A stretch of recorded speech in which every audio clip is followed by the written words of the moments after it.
প্রিয় শ্রোতা মণ্ডলী, মনে রাখুন নবী আদম আলাইহিস সালাম পৃথিবীতে কাবা বাইতুল্লাহটা পাওয়ার কারণে উনি অনেক শান্ত হয়ে গেলেন, অনেকটা স্বস্তি পেয়ে গেলেন। সকালে দুপুরে সন্ধ্যায় দিনে রাতে যখন যেমনভাবে তিনি সুযোগ পেয়েছেন, স্বামী স্ত্রী দুইজন মিলে কাবা তওয়াফ করেছেন। সেই সঙ্গে দুনিয়াদারি তিনি করেছেন, চাষাবাদ করেছেন, খাওয়া পেওয়াও তিনি করেছেন।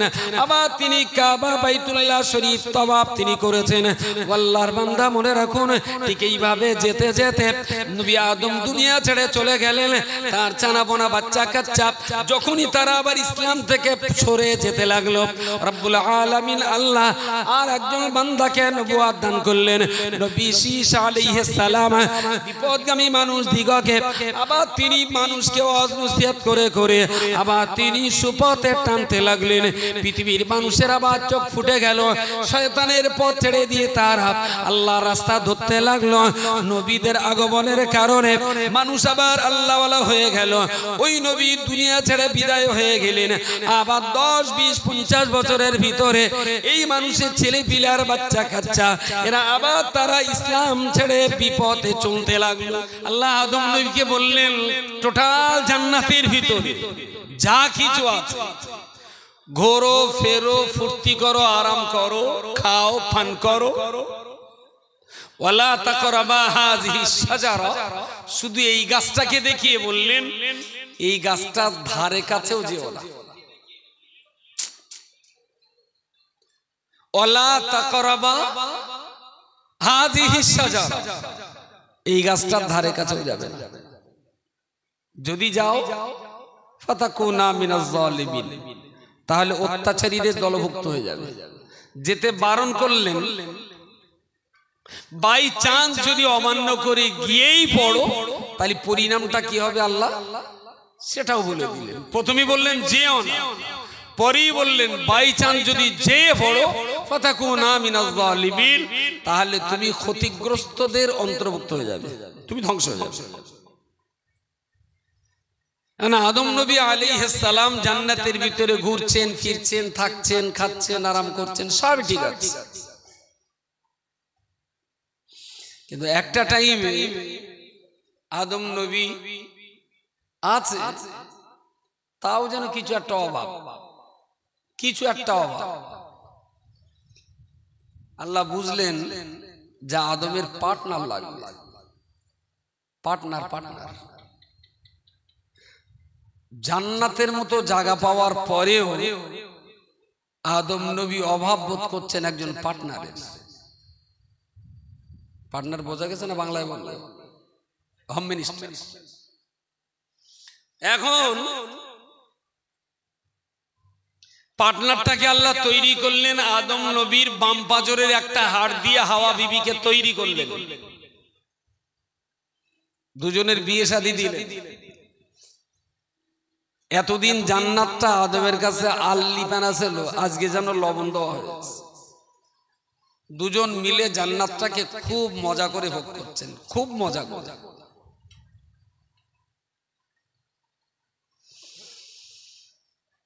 দুইজন ঘুরছেন, ফিরছেন, দেখছেন, উপভোগ করছেন, আরাম বিরাম, আয়েশ, ভোগ, বিলাসিতার কোনো কিছু অভাব নেই সেখানে। হাওয়া আলাইহিস সালাম আম্মাজি একদিন আমাদের আব্বাজি আদম নবীকে ডেকে বললেন, জানো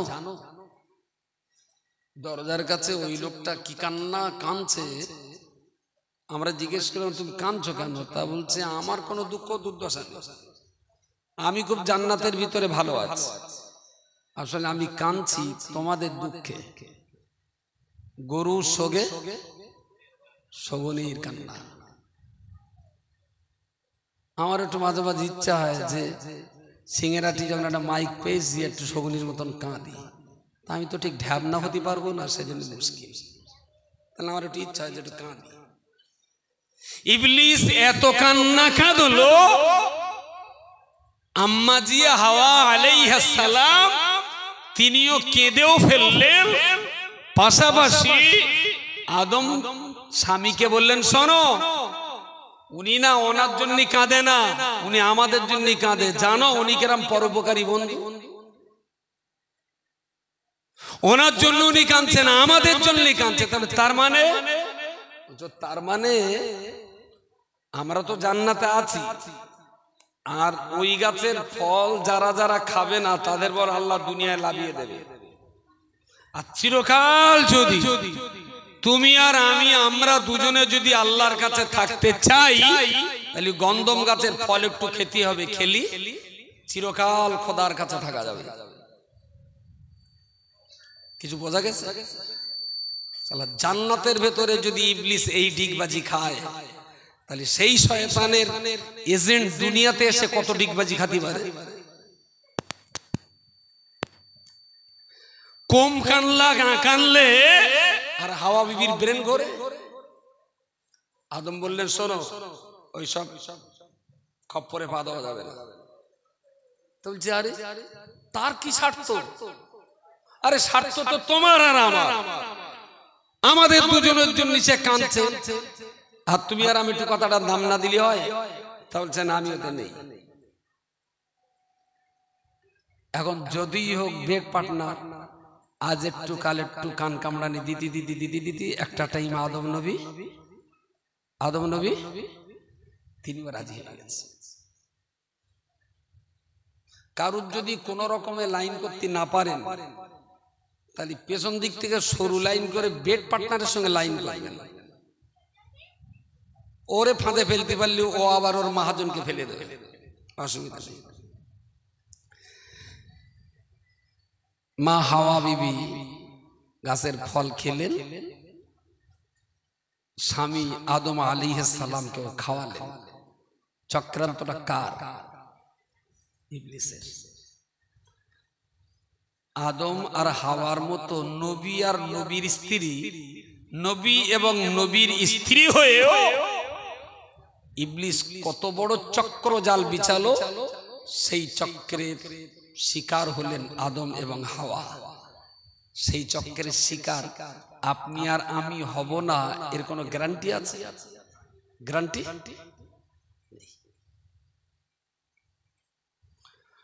দুইজনে ঘুরছেন ফিরছেন। এখন এতদিন আল্লাহর নির্দেশ ছিল যা যা খাওয়ার সব খেয়েছেন, কোনোদিন পায়খানা লাগেনি।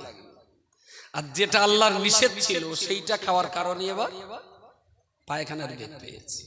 পায়খানার বেগ লাগলে আদম নবী হাওয়া বিবি দুজনেই তো ছুটছেন। জান্নাতের এক প্রান্ত থেকে এক প্রান্ত পর্যন্ত সব আছে, কিন্তু পায়খানা ঘর নেই। জান্নাতে ওতে তো পায়খানা হবে না, তো ওর ভিতরে তো পায়খানা করার দরকার নেই। আল্লাহ ছটফটানি দেখে আদমকে জিজ্ঞেস করলেন, কি গো এত দৌড়োদৌড়ি? বলছে, আমার একটু পায়খানা লেগেছে। বলছে, জান্নাতের ভিতরে তো পায়খানা ঘর নেই। বলছে, তাহলে এখন উপায় কি? আমার তো পায়খানা করাই লাগবে। বলছে, পায়খানা করে একটা আছে, যদি তোমার মত থাকে তাহলে পাঠানো যাবে। তুমি কি যাবা? তো বললেন, হ্যাঁ যাবো না। মানে পায়খানা লাগলে আর কোনো কিছু নেশা থাকে? আর কোনো কিছু? পায়খানা যদি একবার বেগ লাগে না, তখন মনে হয় পৃথিবীর সবচেয়ে ভালো কাজ হলো পায়খানা করা। একবার যদি ভালো বেগ লেগে যায়, তা আল্লাহ তখন ওদের দুজনের সম্মতি নিয়েই পৃথিবীতে ছেড়ে দিলেন। হাওয়া বিবিও এলেন, আদম নবীও এলেন, দুজনা পায়খানা ফিরলেন, শরীরটা বেশ হালকা হলো। পায়খানা ফেরার পর একটু স্বস্তি হলো। দুজনের দেহে যে স্বস্তি ফিরেছে, এইবার চিন্তা করছেন, ছিলাম কোথায় আর এসছি কোথায়, উপায় কি? এইবারে কান্না। যেখানে ছিলাম আল্লাহ আমার আওয়াজ সেখানে দিতে হবে। আল্লাহ কোনো ডাকের উত্তর দেন না। খুব কাঁদছেন, কিন্তু কোনো ডাকের উত্তর আল্লাহ দিলেন না। মোটির উপরে কথা হলো, আদম এবং হাওয়া আলাইহিস সালাম এনারা দুইজন পৃথিবীতে এসেছিলেন পায়খানা ফেরার জন্য। কিসের জন্য? লজ্জা লিখতে নাকি? হাঁক দিয়ে এসেছিলেন। সুতরাং দুনিয়াটা বড্ড বেশি মাখামাখি করাটা খুব বুদ্ধিমানের কাছে না।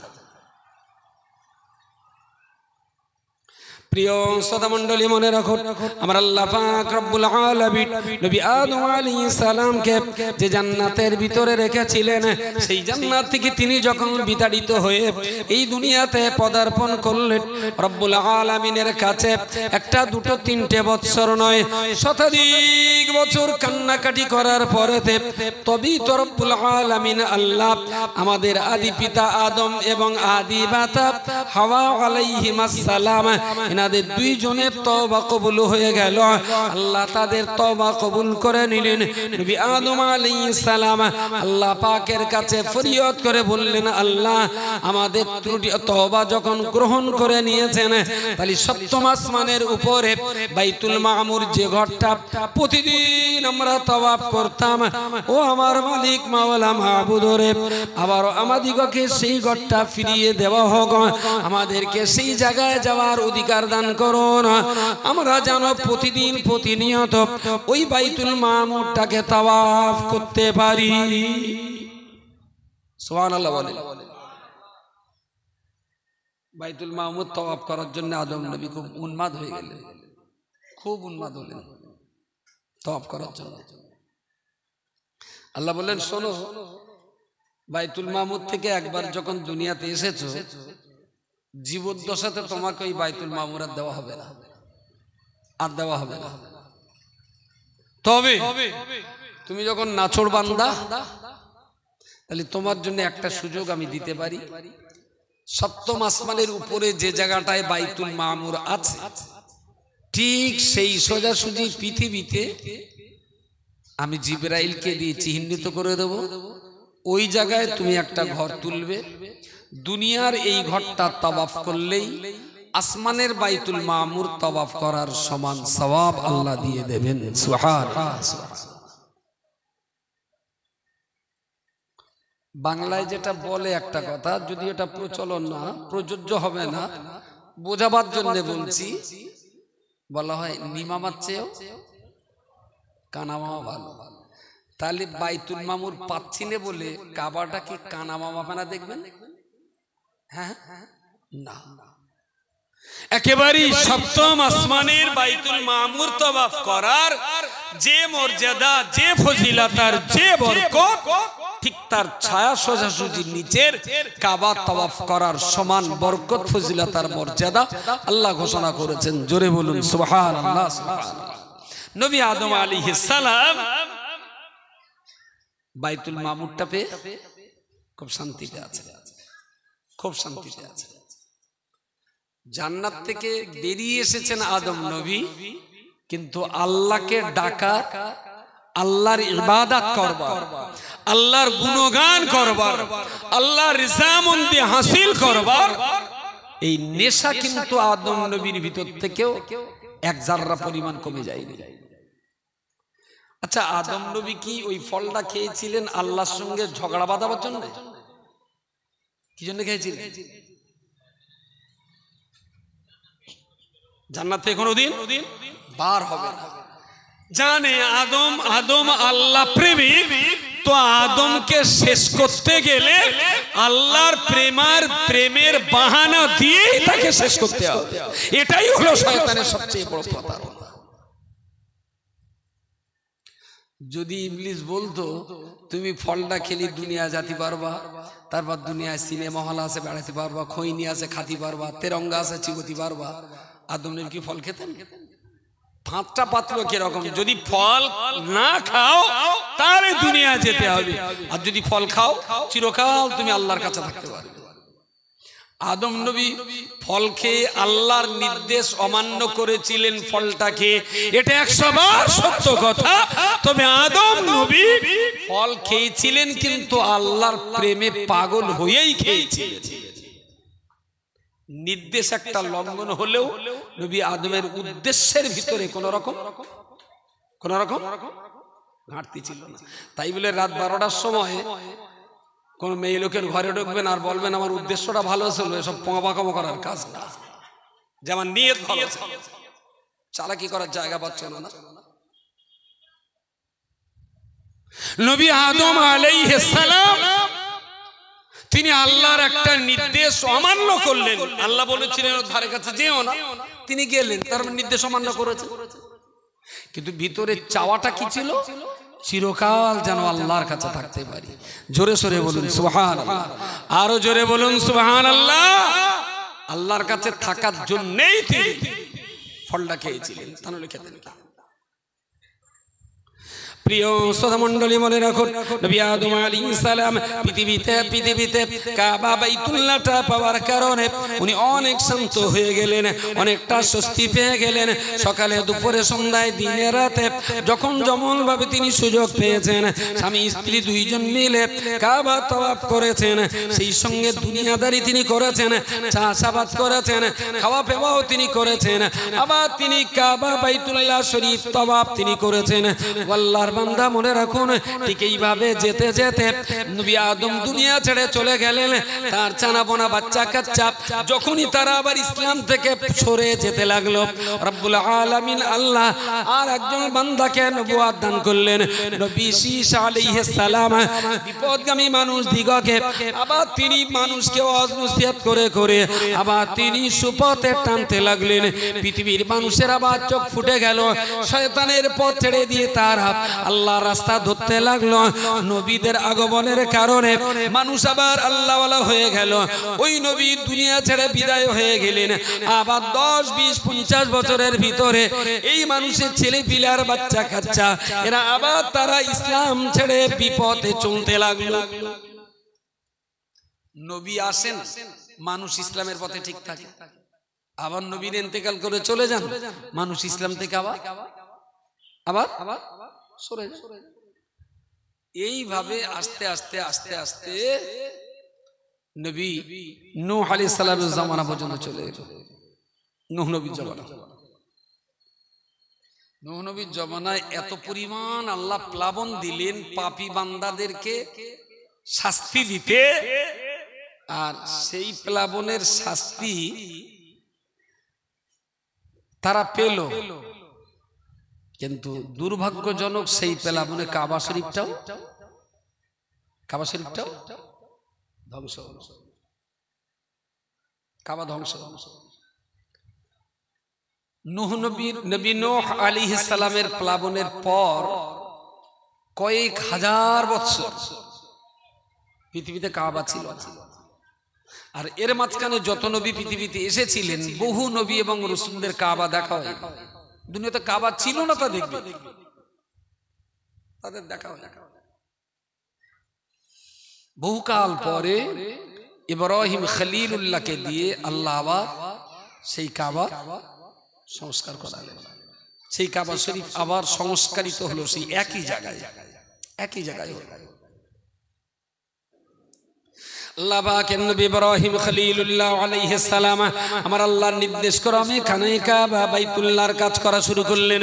ইসমাইল জবিহুল্লাহ তিনি ছিলেন কাবা বাইতুল্লাহর আপনারা জোগাড়ে, ইব্রাহিম খলিলুল্লাহ তিনি ছিলেন কাবা বাইতুল্লাহর রাজমিস্ত্রি।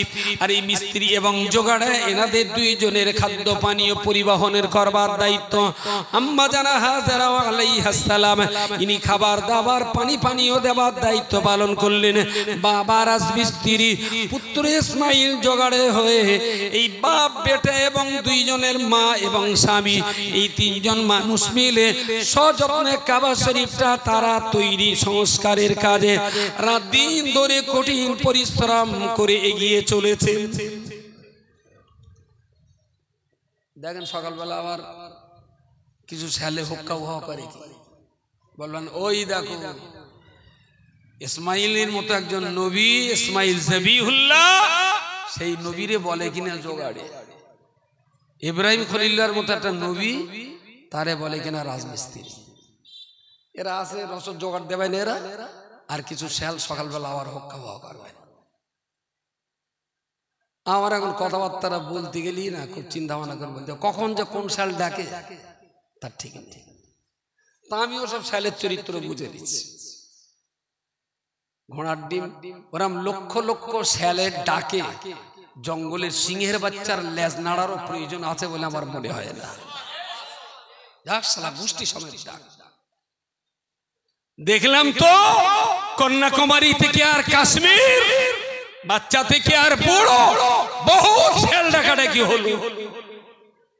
হাতির মতো যেখানে ছিলাম সেখানে আছে।